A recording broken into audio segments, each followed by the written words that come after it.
Chapter 15 of The Secret of Lonesome Cove by Samuel Hopkins Adams. Recording is in the public domain. Recording by Roger Melin. Chapter 15 The Turn of the Game. Night came on in murk and mist. As the clouds gathered thicker, Chester Kent's face took on a more and more satisfied expression. Sedgwick, on the contrary, gloomed sorely at the suspense.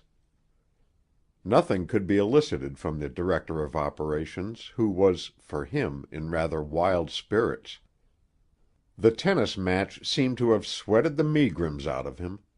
He regaled his chafing friend with anecdotes from his varied career, the comedy of the dynamiter's hair, the tragedy of the thrice-fatal telephone message at the Standard Club, the drama of the orchid hunt on Weehawken Heights. From time to time he thrust a hand out of the window. Shortly after midnight there was a splatter of rain on the roof. "Good," said Kent, stretching elaborately. "Couldn't be better. Life's a fine sport." "Couldn't be worse, I should think," contradicted Sedgwick. "Depends on the point of view, my boy. No longer can my buoyant spirit support your determined melancholy, without extraneous aid. The time has come for action. Be thankful. Get on your coat." Sedgwick brightened at once. "Right-o," he said. "Get your lamps lighted and I'll be with you." "No lights. Ours is a deep, dark, desperate, devilish dime novel design. Ending, most likely, in the clutch of some nighthawk constable for violation of the highway laws." "Possibly. We've got to chance it. Come into the garden, Maud," chanted the scientist. Sedgwick started.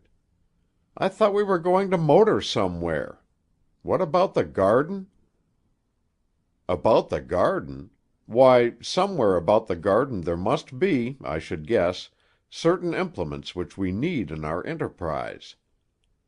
He executed a solemn dance step upon the floor and warbled, "Oh, a pickaxe and a spade for and a shrouding sheet." A sudden thought struck cold into the heart of Sedgwick. "Be sensible, can't you?" he exclaimed. "What do you want with a pickaxe and spade?"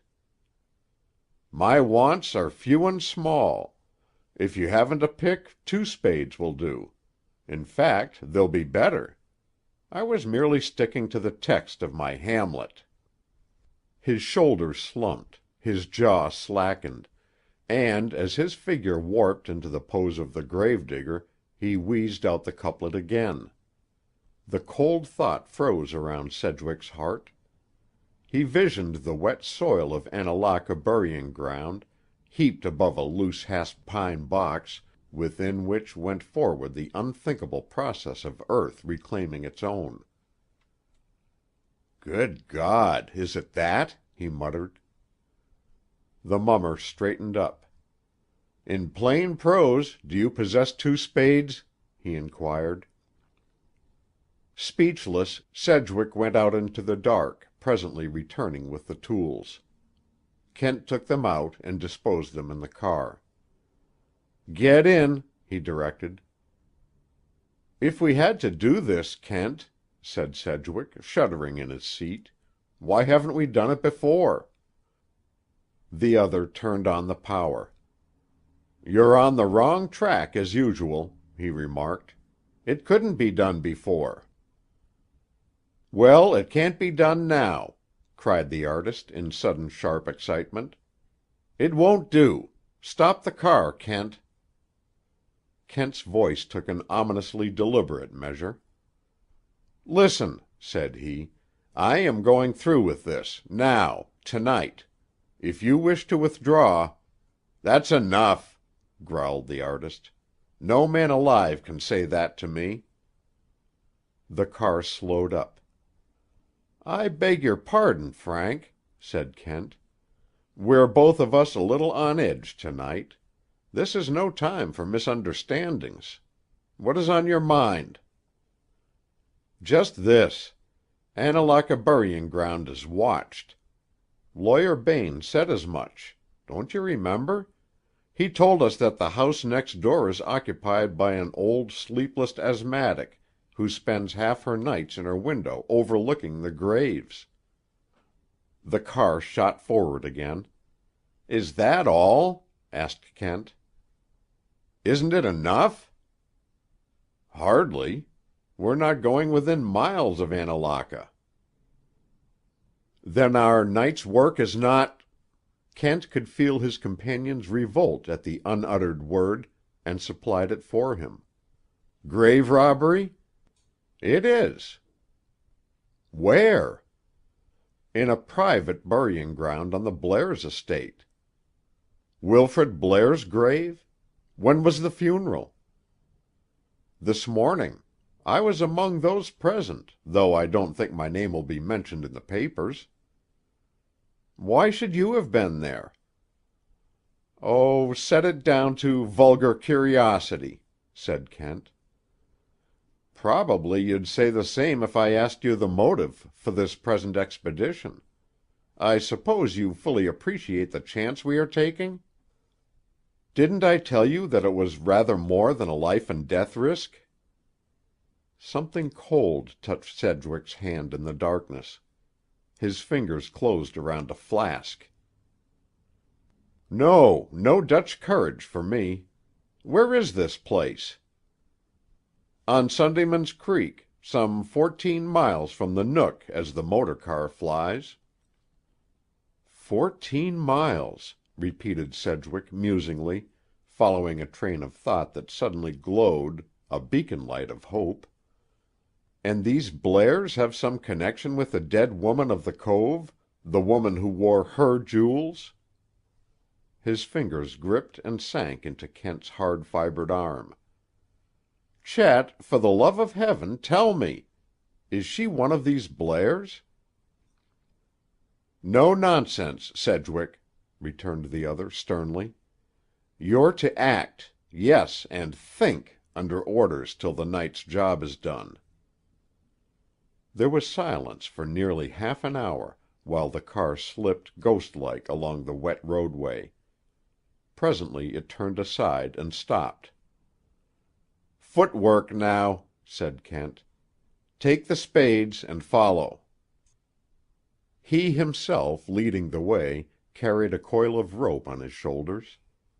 For what Sedgwick reckoned to be half a mile they wallowed across soaked meadows, until the whisper of rain upon water came to his ears. "Keep close," directed his guide, and preceded him down a steep bank. The stream was soon forded. Emerging on the farther side, they scrambled up the other bank into a thicker darkness, where Sedgwick, colliding with a gnarled tree trunk, stood lost and waiting. A tiny bar of light appeared. It swept across huddled and half-obliterated mounds, marked only by the carpet of myrtle, that faithful plant whose mission it is to garland the graves of the forsaken and the forgotten, shone whitely back from the headstone of the old slave trader, came to a rest upon a fresh garish ridge of earth, all pasty and yellow in the rain, and abruptly died. "Too dangerous to use the lantern," murmured Kent. "Take the near end and dig." Delving, even in the most favorable circumstances, is a fairly stern test of wind and muscle. In the pitch blackness, under such nerve-thrilling conditions, it was an ordeal. Both men, fortunately, were in hard training. The heavy soil flew steadily and fast. Soon they were waist deep. Kent, in a low voice, bade his fellow toiler stop. "Mustn't wear ourselves out at the start," he said. "Take 5 minutes' rest." At the end of 3 minutes, Sedgwick was groping for his spade. "I've got to go on, Chet," he gasped. "The silence and idleness are too much for me." "It's just as well," assented his commander. "The clouds are breaking, worse luck. and someone might possibly be up and about in the house. Go to it. This time there was no respite until, with a thud which ran up his arm to his heart, Kent's iron struck upon wood. Both men stood, frozen into attitudes of attention. No sound came from the house. "Easy now," warned Kent after he judged it safe to continue. "I thought that Jim dug deeper than that. Spade it out gently, and feel for the handles." "I've got one," whispered Sedgwick. "Climb out, then, and pass me down the rope." As Sedgwick gained the earth's level, the moon, sailing from behind a cloud, poured a flood of radiance between the tree trunks. Kent's face, as he raised it from the grave, stretching out his hand for the cord, was ghastly, but his lips smiled encouragement. "All right. 1 minute now, and we're safe." "Safe," repeated the other, "with that opened grave? I shall never feel safe again." From between the earthen walls Kent's voice came, muffled. "Safe as a church," he averred. "From the minute that we have the coffin. Take this end of the rope. Got it? Now this one. It's fast, fore and aft. Here I come." With a leap he clambered out of the excavation. He took one end of the rope from Sedgwick's hand. "All ready to haul?" he inquired in matter-of-fact tones. "Wait! What are we going to do with this thing?" demanded his co-laborer. "We can never get it to the car."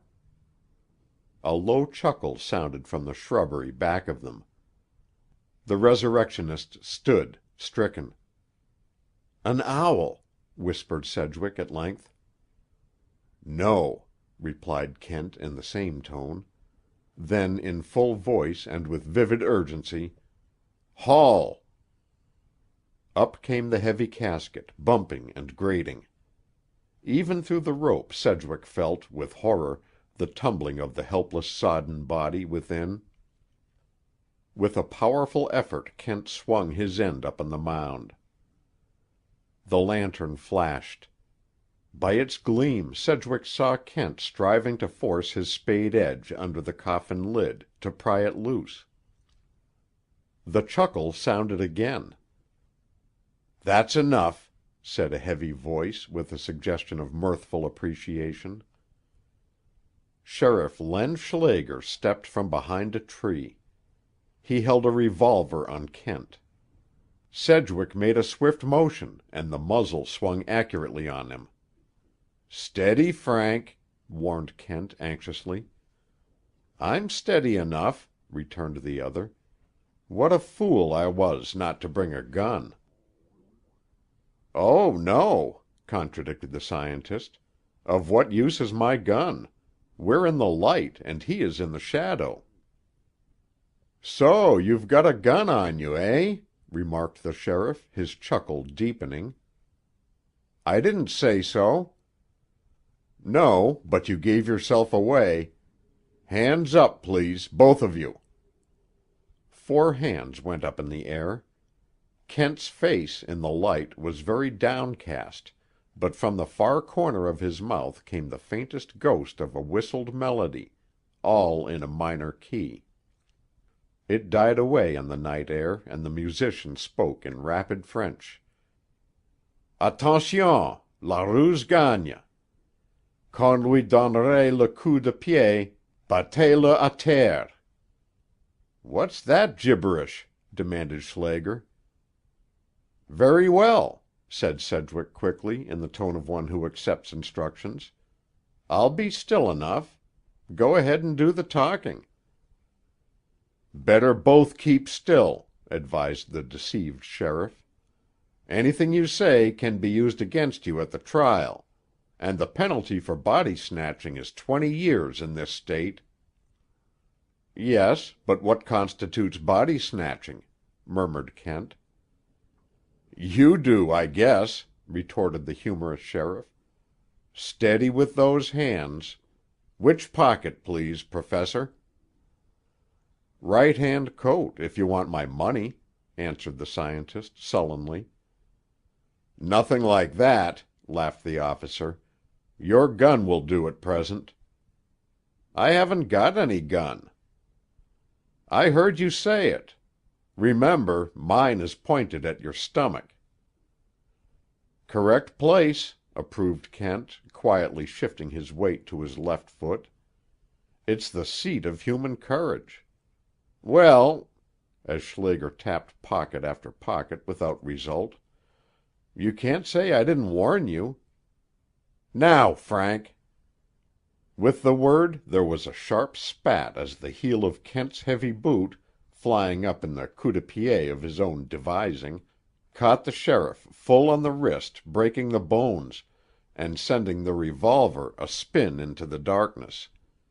As instantly Sedgwick struck, swinging full-armed, and Schlager went down, half-stunned. "Pin him, Frank," ordered Kent.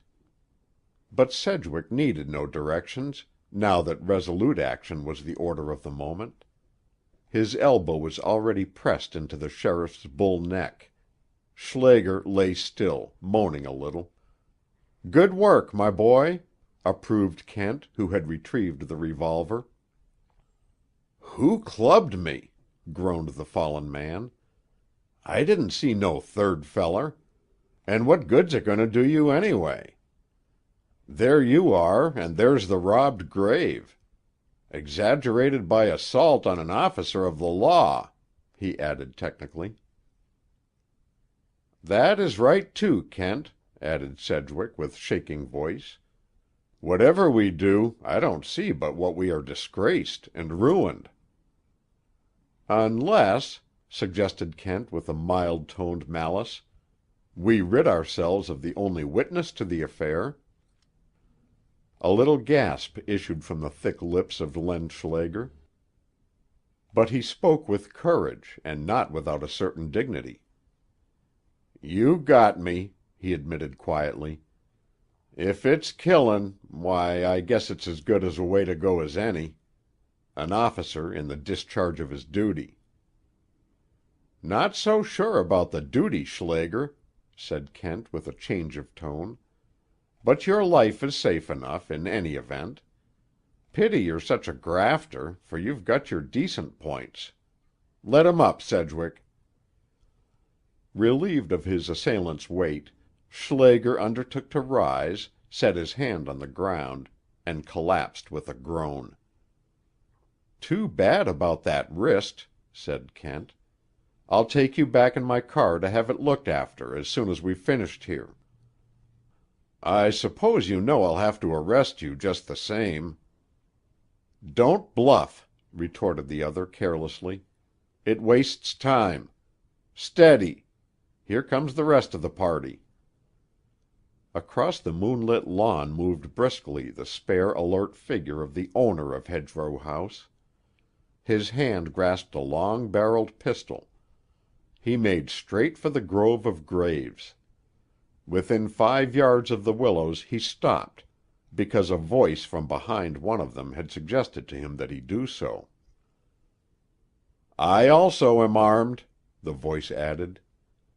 Hesitancy flickered in Mr. Blair's face for a brief moment. Then, with set jaw, he came on. "2 men of courage to deal with in a single night.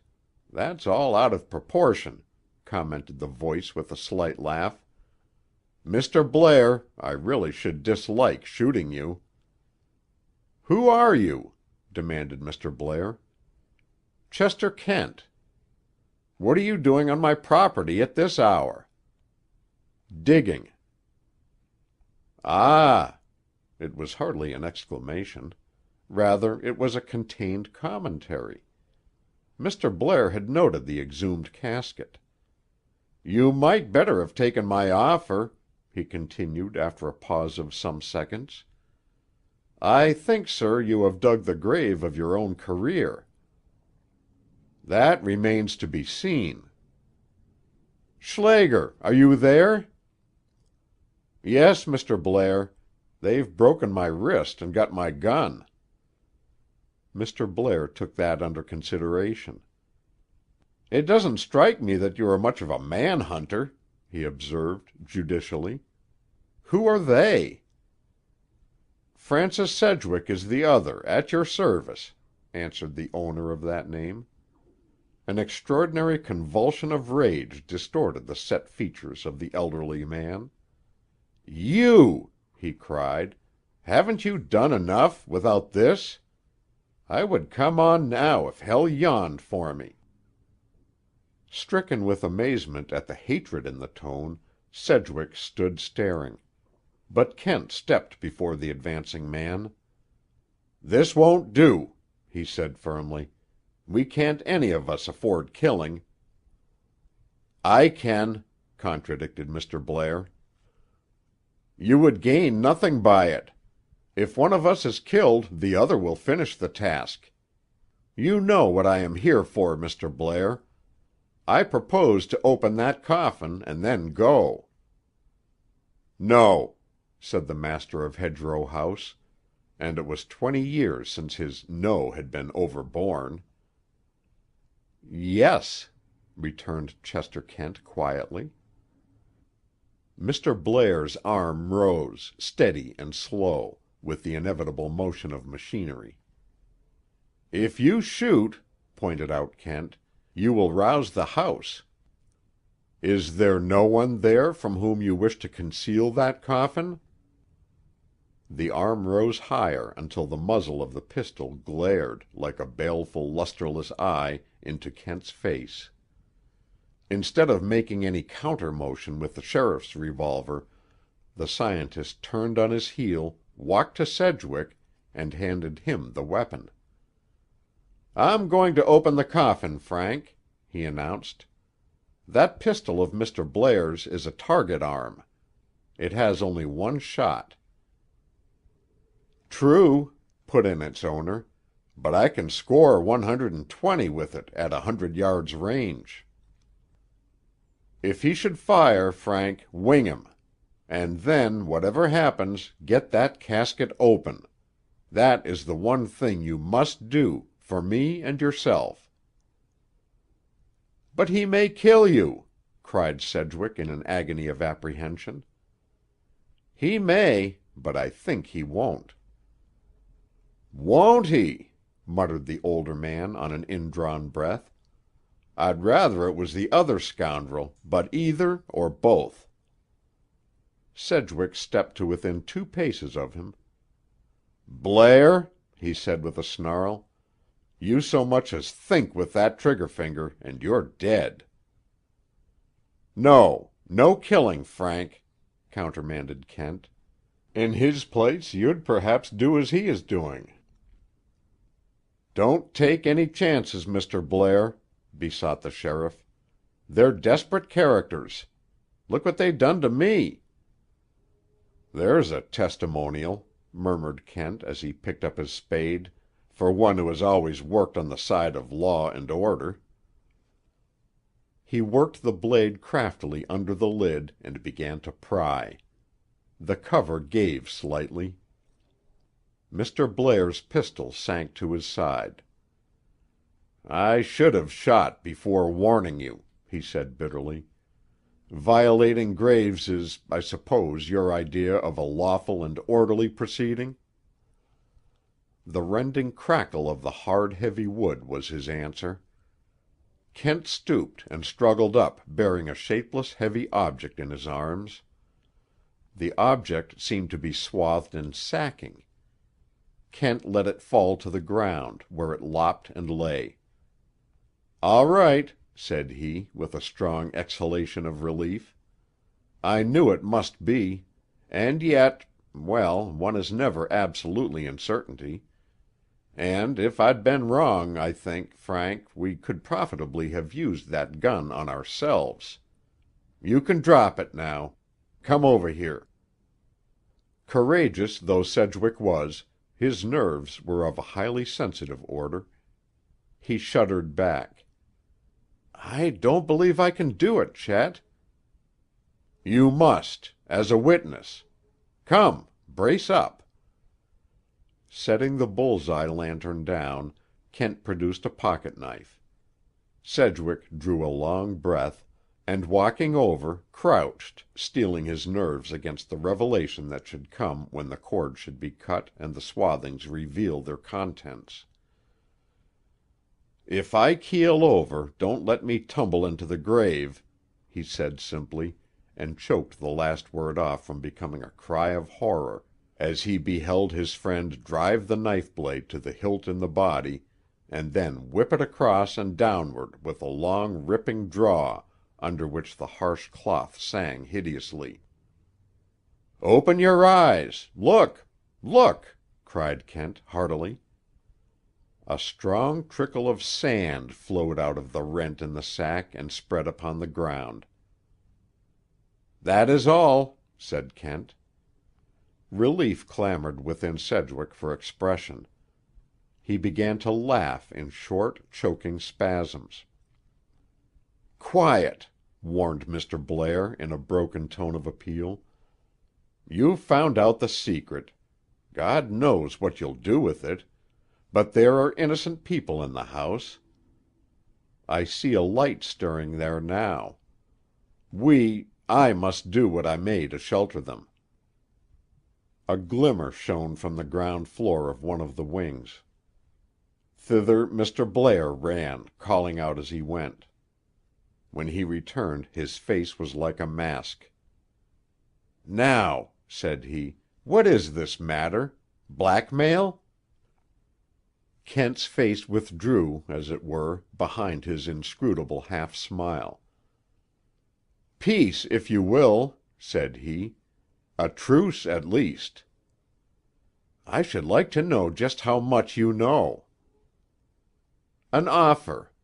I will tell you, whenever you are ready to tell me all that you know. I think we are mutually in need of each other." "I wish you were at the bottom of that pit," retorted the other, grimly. "You and your scoundrel of a friend with you." "Thank you for myself," said Sedgwick. "If you were 20 years younger I would break every bone in your body for that." "Steady, Frank," put in Kent. "Judge no man by his speech who has been through what Alexander Blair has been through tonight. Mr. Blair," he added, "you've refused my offer. It is still open. And as an extra I will undertake, for Mr. Sedgwick and myself, that this night's affair shall be kept secret. And now the next thing is to cover the evidence. Spades, Frank." The two men took up their tools. "I'll spell you," said Alexander Blair. While the sheriff, mourning softly over his fractured wrist, sat watching the house in case of alarm, the scientist, the painter, and the trust magnate, sweating amid the nameless graves, hurriedly reinterred the sack of clean sand which bore the name of Wilfrid Blair. "And now," said Chester Kent, petting his blistered palms, as the last shovelful of dirt was tamped down, "I'll take you back with me, Mr. Sheriff, to Sedgwick's place, and do the best I can for you till the morning. About 6 o'clock we'll find you unconscious below the cliffs where you fell in the darkness. Eh?" Despite his pain, the sheriff grinned. "I guess that's as good as the next lie," he acquiesced. "You fight fair, Professor." "Then answer me a fair question. What were you doing at Hedgerow House tonight?" "Why, you see," drawled the official, "I saw you fishin' that stream, and it come to my mind that you was castin' around for more than trout that wasn't there. But I didn't hardly think you'd come so soon, and I was asleep when the noise of the spade on the coffin woke me." "Bad work and clumsy," commented Kent with a scowl. "Come along. My car will carry 3. Sedgwick can sit on the floor. Good night, Mr. Blair." "All aboard, Frank." There was no answer. "What became of Sedgwick?" demanded Kent.